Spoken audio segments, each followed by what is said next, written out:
Counterparty risk, I believe, will be the dirtiest word or dirtiest phrase that you'll ever hear within the next year or so. I really do believe that. And, with the repo market draining, the liquidity for businesses is becoming harder and harder and harder to get. And I think you're going to see problems in this economy. And this is just beginning. Any of these things really do happen. If we lose the reserve status, if we see these types of horrible things with the banks and bail-ins and whatnot, it all makes sense in the blink of an eye. But I think that's kind of just a little bit of an appetizer of what you could expect to see, where gold and silver have been held down for so damn long. Who knows what their real value should be, but it should be much, much higher than it is right now. The price of gold closed just below $2,100 on Friday, marking a record high after a 4% increase throughout the week. It briefly surpassed that level when trading resumed on Sunday evening before both spot and futures prices experienced a 2% decline on Monday. The week started with another record for gold prices, touching $2,100 an ounce in spot prices as the global demand for bullion seems poised to persist. The Sunday evening session for spot gold began with significant momentum, breaking crucial resistance levels and establishing a new all-time high of $2,148.99 within the first half hour of trading. Andy Schectman, CEO of Miles Franklin, is surprised at the unprecedented market activity, especially on a Friday, which he perceives as notably robust for metals and overall market performance. The unexpected price surge, with gold rising over $50 and silver by 50 to 60 cents on Sunday night, caught him off guard. While he had expected such events eventually, the market positioning uncovered in the Commitment of Traders report, where commercial banks favored short positions while managed money drove prices up, raised concerns for him. Andy highlights that the appreciation of gold and silver signifies more than just wealth accumulation.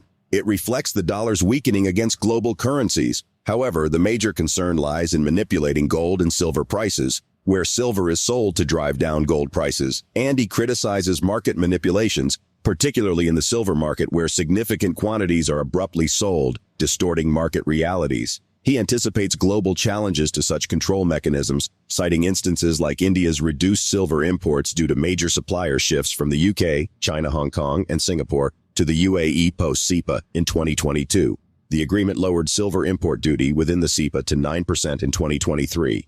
Such shifts could potentially lead to shortages and alter the dynamics of gold and silver pricing. Moreover, Andy predicts a potential global shift away from the dollar as a reserve currency, envisioning a scenario where the pricing of commodities, including gold and silver, might move to different exchanges worldwide. We will present clips from Andy Schectman's interview with Arcadia Economics. But before we do, if you want more videos like this, please hit the subscribe button and turn on the notification bell for more updates. Thank you and enjoy the video. It was crazy. Certainly Friday was a very, very strong day for the metals and a busy day for the market. And, I don't think any of us would have anticipated the way that it would have opened up Sunday night, up over $50 just like that, and silver up 50, 60 cents. And I'm expecting this to happen at some point. But when you saw the positioning on the Commitment of Traders report, the commercial banks have really loaded up on the short side as the managed money has driven the price up. And that's always an ominous sign. And that's what you're probably going to talk about here. Look, until the commercial banks are rendered or this market is rendered the way it should be as really a inaccurate reflection of the real value of gold and silver, where the derivative is controlling the price rather than the other way around, I think it will be more of the same. However, the problem is with this whole thing is that, for a very long time, there hasn't been much in the way of any competition in terms of standing for delivery or real drive to buy precious metals. It's interesting that they've gone as high as they have in the face of rising real interest rates. But this is something that I've been talking about for a long time with the de-dollarization and all of the countries that are simultaneously selling treasuries and buying gold, because it's somewhat of a recent phenomenon where entities view government debt as an asset. in place of gold. It's kind of going the other way around. But what I'm really getting at is that it's one of these deals where if any of these things really do happen, if we lose the reserve status, if we see these types of horrible things with the banks and bail-ins and whatnot, it all makes sense in the blink of an eye. But until then, it's not about getting rich, because getting rich owning gold and silver, really what that means is that the dollar that we measure it against collapses. Because right now, gold is at or near, or has been all year, all-time highs against almost every currency on the planet. It's doing what it's supposed to do around the world. It's just the unjustifiable strength of the dollar that is blurring, and the manipulation of the silver market, where they can dump 200 million ounces in 2 hours. I mean, who the F would do that, right? I mean, Chris, you were a trader on Wall Street, and if you had someone who said, "Hey, Chris, I got 200 million ounces to sell of silver. I need you to sell that for me." I mean, would you do it over 2 hours, or would you do it over 2 weeks? Point of it is, by doing it like that, dumping it on the market, you create a perception of reality. You create a drive-by shooting.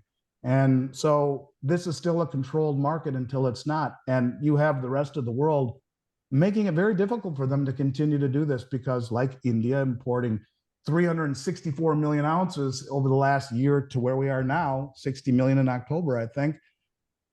How long before they just run out of the ability to suppress it with real stuff, or risk literally going out of business by being called on the carpet?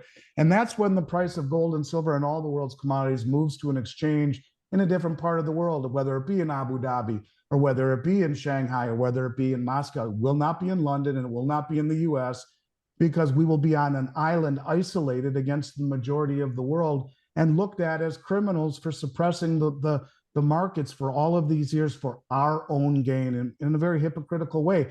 That's the pushback that this BRICS conglomerate represents to me. But they do things very methodically. They don't do things shotgun like we do. When that switch flips, what we saw Sunday night will be pittance compared to what it will really look like if we see a global shift away from the dollar as a reserve currency. So yeah, I think that's kind of just a little bit of an appetizer of what you could expect to see, where gold and silver have been held down for so damn long. Who knows what their real value should be, but it should be much, much higher than it is right now. The adoption of central bank digital currency, CBDC, is gaining momentum globally, with 130 countries exploring its implementation, according to the Atlantic Council. This new form of digital currency is issued and supported by central banks linked to a nation's currency. Andy notes the increasing prominence of CBDCs, stressing that this trend is not confined to specific regions but reflects a global movement with broader implications. He urges recognition of these wider trends rather than considering them solely local concerns. Precious metals provide an avenue for operating independently of the established financial system, enabling local trade and bartering while remaining shielded from centralized controls.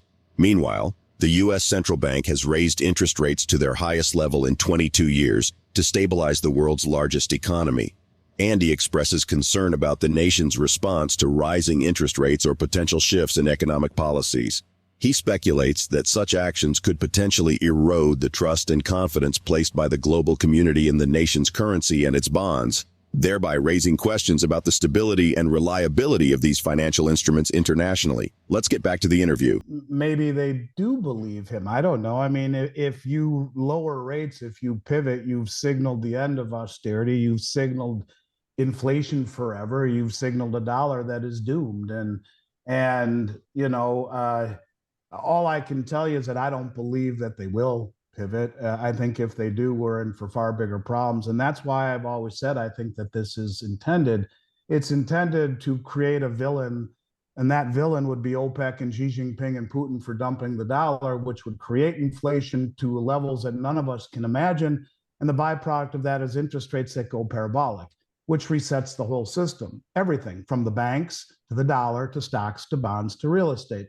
You have a villain to point to, those bastards, those sons of bitches. But who's the number 2 economic advisor of this country? Her name's Lael Brainerd, modern monetary theorist. She ran point for FedNow, which is Venmo or Zelle backed by the Federal Reserve. It's on steroids. It will replace the wires and the checks very soon, within a year. She ran point also with MIT in development of the new central bank digital currency that Biden wrote into executive order, that the Bank of International Settlements said everyone must have operational by 2025. And now that these countries are selling our bonds and we're buying them, and the money managers and the public is buying them, chasing yield for the first time in 15 years, we're buying the treasuries, all the unfunded liabilities, Medicare, Medicaid, Social Security, government, military pensions, 130 trillion owed to us. So in that moment where Saudi Arabia says we're done, OPEC says we're done, and that's not far off. UAE just did it, right? And say, look, you guys, we're going a different direction. We don't align ideologically. You're going green. Thanks for the memories like that. Every country that's had to stockpile dollars for 50 years dumps them, creates hyperinflation. Interest rates go to the moon, not at the hand of Powell, but at those bastards. They did it to us. And the system resets. Most of the debt owed to us, have no fear. Lael Brainerd and her central bank digital currency is here. Sign on the dotted line, and everything you just lost will now be in your new modern monetary theory account. I do think that this is intended, either that or everything we've done from destabilizing this country in terms of ideologically, in terms of socially, morally, everything that this country once stood for, it's where the hell did it go? Yeah. Respecting authority and saying the Pledge of Allegiance and First Amendment rights, and now the Second Amendment right, all of the things that this country stood for. Well, and at the same time, the central banks, who not only are the wealthiest, but they know the playbook. They're the most well-informed players on the planet, and they've been buying it at record quantities. Look, bottom line is simply this. I think that we are not in position. We are not in a good position to face adversity. We're not a united country anymore. We're divided, we're divisive, and there's lawlessness and no respect for authority, and that's not a good place to go from. We're broke, we're insolvent, we're at 130% debt to GDP, we're right there, and there's never been a country that crossed that line that didn't outright default or hyperinflate, either one. You don't come back from that. And at the same time, rates are rising. And if we go the other way and we pivot, like he's hinting at, then we just told the world, well, we will never normalize our balance sheet. We will never get our financial house in order.